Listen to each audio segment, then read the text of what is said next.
주님께서 여러분과 함께 또한 사제의 영과 함께 루카가 전한 거룩한 복음입니다. 주님 영광 받으소서.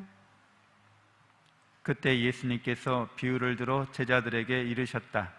눈머니가 눈머니를 인도할 수 없지 않느냐? 둘 다 구덩이에 빠지지 않겠느냐? 제자는 스승보다 높지 않다. 그러나 누구든지 다 배우고 나면 스승처럼 될 것이다. 너는 어찌하여 형제의 눈 속에 있는 티는 보면서 네 눈 속에 있는 들보는 깨닫지 못하느냐? 네 눈 속에 있는 들보는 보지 못하면서 어떻게 형제에게 아우야 가만 네 눈 속에 있는 티를 빼내주겠다 하고 말할 수 있느냐? 위선자야 먼저 네 눈에서 들보를 빼내어라. 그래야 네가 형제의 눈에 있는 티를 뚜렷이 보고 빼낼 수 있을 것이다. 주님의 말씀입니다. 그리스도님 찬미합니다. 찬미 예수님, 찬미 예수님 하나님의 복동이 사랑합니다. 사랑합니다.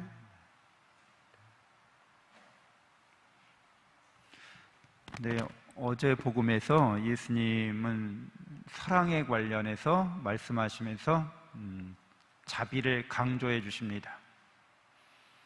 그러니까 우리는 하느님을 사랑이십니다. 사랑이신 하느님이라고 고백하고 있는데요. 우리가 하느님의 사랑에 힘입어서 그분의 은총에 힘입어서 하느님을 닮아가는 삶을 이제 살아갈 수 있게 됩니다. 그러니까 하느님을 닮아가려면 하느님을 사랑하고 이웃을 나 자신처럼 사랑해야 한다는 계명을 우리는 실천해야겠죠. 그 계명을 실천하기 위해서는 먼저 사랑이 무엇이라고 우리가 개념을 알아들을 수 있어야겠죠. 사랑을 우리가 말할 때 눈물의 씨앗인가요? 사랑은 눈물의 씨앗이어서 하여튼 이렇게 낭만적이거나 아니면 이 세속적인 의미에서의 사랑도 물론 사랑인데 정확한 사랑에 대해서 우리가 이야기하자면 우리는 먼저 사회교리의 그 네 가지 원리를 사랑의 큰 기둥이라고 말할 수 있겠습니다. 사랑한다는 건 나와 타인의 관계죠. 그러니까 이건 사회성을 이미 내포하고 있습니다. 혼자만 있는 것, 혼자만 관계 맺지 않고 있는 것을 우리는 사랑이라고 말할 수가 없다는 거죠. 늘 사랑은 관계 속에서 일어납니다. 그러니까 사회적 관계가 있다는 거죠. 사회적 측면을 우리는 무시할 수 없다는 겁니다. 사랑을 말할 때. 그래서 어제 예수님이 사랑의 한 측면인 자비를 강조하셨는데 본래 우리가 사랑을 하려면 사회교리적 측면에서 보자면 그것을 인권주의 원리라고 얘기해요. 인권의 원리. 그러니까 사랑하려면 사람을 어떻게 봐야 한다는 거예요? 하느님의 모습을 닮은 존재로, 하느님을 닮아가는 존재로 사람을 이렇게 봐줘야 된다는 거죠. 누구나가 다 그렇다는 거죠. 그러니까 서로가 서로를 하느님처럼 대해야 된다는 거예요. 그게 사랑의 시작이라는 거예요. 사람을 그냥 우습게 보면 안 된다는 거예요. 누구나 다 하느님을 닮아 있고 닮아가는 존재이기 때문에 사람을 대할 때 마치 하느님 대하듯이 그렇게 대해야 한다는 거죠. 갑질이나 뭐 이런 하대하거나 우습게 보거나 그거는 사랑의 시작부터가 잘못됐다는 거죠. 그게 우리가 우리 사회에서는 그렇지 못한 걸 너무 많이 보잖아요. 사람들이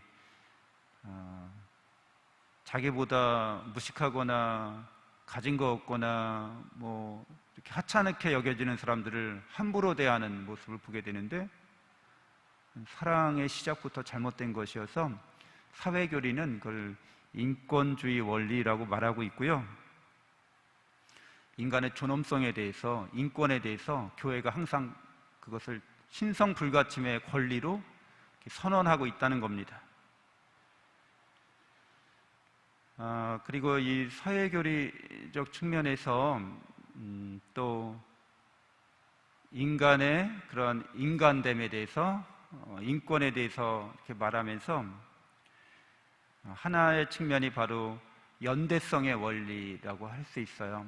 연대성의 원리는 사람이 사람 대접받지 못하고 그렇게 그 사회에서 가난하고 낙오된 사람을 봤을 때, 그들이 인권이 침해당하는 걸 봤을 때 연대해야 된다는 거죠. 손을 잡아줘야 된다는 거죠. 함께 해야 된다는 거죠. 연대성의 원리라고 합니다.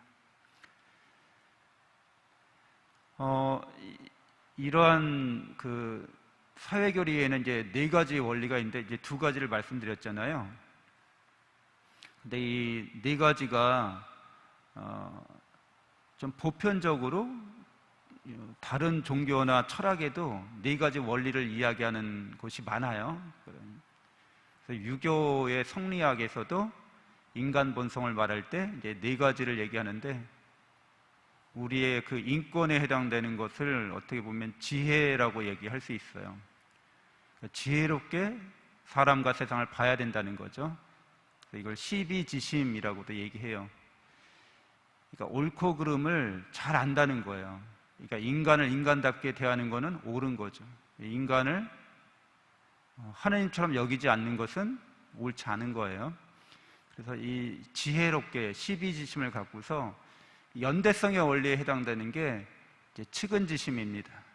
그래서 인권 침해를 당하고 있는 사람을 보면 측은한 마음이 올라와야 된다는 거죠. 이 측은지심은 이 자비, 예수님이 말씀하신 이 자비로운 마음이라고도 할 수 있는데, 이 자비로운 마음은 나는 괜찮은데 너는 좀 안 됐으니까, 좀 못 이렇게 잘 안 되니까 안 됐다, 뭐 이런 동정심, 값싼 동정심이 아니라 같은 마음이라는 거예요. 같은 입장과 같은 처지에서 같은 마음을 느낀다는 거예요. 그게 이제 자비죠. 그래서 심퍼디라고도 얘기해요. 심퍼디는 자꾸 어려워진다. 이건 그만하고. 그 자비라는 말이요. 우리가 한문으로 쓰면은, 한문은 영어보다는 좀 괜찮죠. 거물 현자 2개 쓰고 밑에 마음 심자를 쓰면 이게 자비로울 자자죠. 거물 현자를 쓴다는 거는 그 2개나 쓴다는 건 강조하는 거잖아요.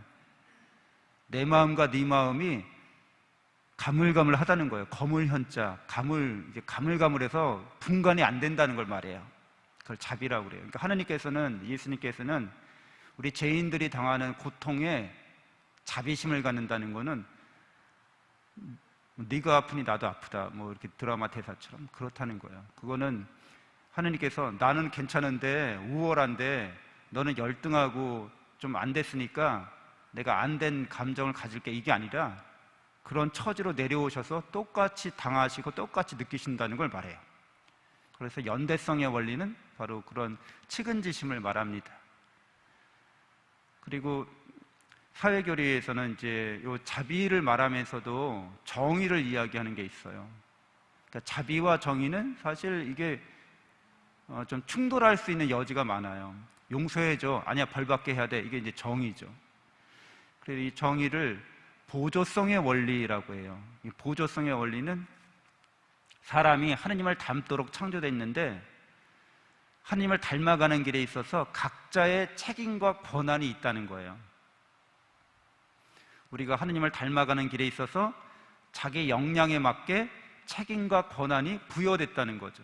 그러니까 이 보조성의 원리는 그걸 서로가 보조적으로 그렇게 할 수 있도록 서로가 서로의 책임과 권한을 인정해줘야 된다는 거예요. 그러니까 이 사회도 마찬가지고 우리 가정도 마찬가지인데 각자의 역할이 있고 책임이 다 있다는 거예요. 그 공동체 안에는, 사회 안에는. 그거를 서로가 잘 지켜주고 지킬 수 있도록 해줘야 된다는 거죠. 그러니까 대기업이 해야 될 책임과 권한이 있고 중소기업이 해야 될 책임과 권한이 있다는 거예요. 그 사회에. 근데 대기업이 중소기업이 해야 될 일까지 다 뺏으면 안 된다는 거예요. 대통령이 해야 될 일이 있고, 지방자치단체장이 해야 될 일이 있고, 국회의원들이 해야 될 일이 있고, 다 이렇게 각자의 책임과 권한이 보조적으로 있다는 거예요, 사회는. 근데 그 책임과 권한을 남용하거나 오용하면 안 된다는 거예요. 그리고 그 각자가 책임과 권한을 다할 수 있도록 노력해야 된다는 거죠. 이게 사랑의 원리라고 말하는 거예요. 그래서 이거를 그 유교에서는 의라고 얘기해요. 의, 올바를 의. 그러면서 수호지심, 의지다냐 이렇게 얘기하는데, 그 책임과 권한을 못하면 부끄러워한다는 거예요. 수호지심이 부끄러울 숫자에다가 오자는 미워할 오자예요. 그걸 막 깨는 사람을 보면 미운 마음이 든다는 거예요. 그러니까 사랑은 이렇게 자비로우면서도 정의롭다는 거죠. 이 두 가지가 잘 조화를 이루어야 되는 게 또 지혜이기도 합니다. 그래서 이 사랑은 마침내 공동의 선을 이룬다는 거죠. 하나님께서는 우리 모두가 다 선익을 누리길 원하신다는 거예요. 하느님 나라의 그런 특징입니다. 이 세계 안에서는 공동선을 이루기가 어렵고 굉장히 힘든데, 왜냐하면 사람들이 인권을 존중하지 않고, 사람들이 자비를, 그러니까 연대하지 않고, 사람들이 보조성의 원리를 지키지 않으니까 이게 굉장히 어려운 일이 되죠. 근데 하느님 나라에서는 그게 너무 쉽고 당연한 일입니다. 공동의 선을 추구하는 것. 그래서 유교에서는 그것을 예라고 말하죠. 예. 그러니까 유교의 예는 어떤 마음이냐면 사양지심이라고 얘기해요. 좋은 거를 양보하는 마음, 사양하는 마음, 이런 걸 말합니다. 그러니까 사랑에 대해서 말할 때 큰 네 가지 기둥은 사회교리적 측면에서 보면 인권을 지키는 거, 연대하는 거, 보조하는 거, 그리고 공동선을 추구하는 거를 말합니다. 이제 유교의 4단이라고 말하는 걸 말하면 이게 인, 의, 예, 지 이렇게 얘기하는 거죠. 그래서 사랑에 대해서 우리가 정확히 좀 개념적으로 잘 알아야지만, 우리가 서로 사랑합시다 할 때 그 사랑을 실천할 수 있는 개념을 갖고 그 원리를 갖고서 이제 적용을 해 나가야 되는 거죠. 사랑은 사회적 실천이기 때문에 하느님과의 관계, 나 자신과의 관계, 이웃과의 관계, 이 관계 안에서 이런 네 가지 원리들을 계속 잘 적용해야 됩니다. 우리의 사랑이 점점 확장되어 나가야 되는 거죠. 그게 천국에 들어가는 거잖아요. 그러니까 사회교리적 관심이 없으면,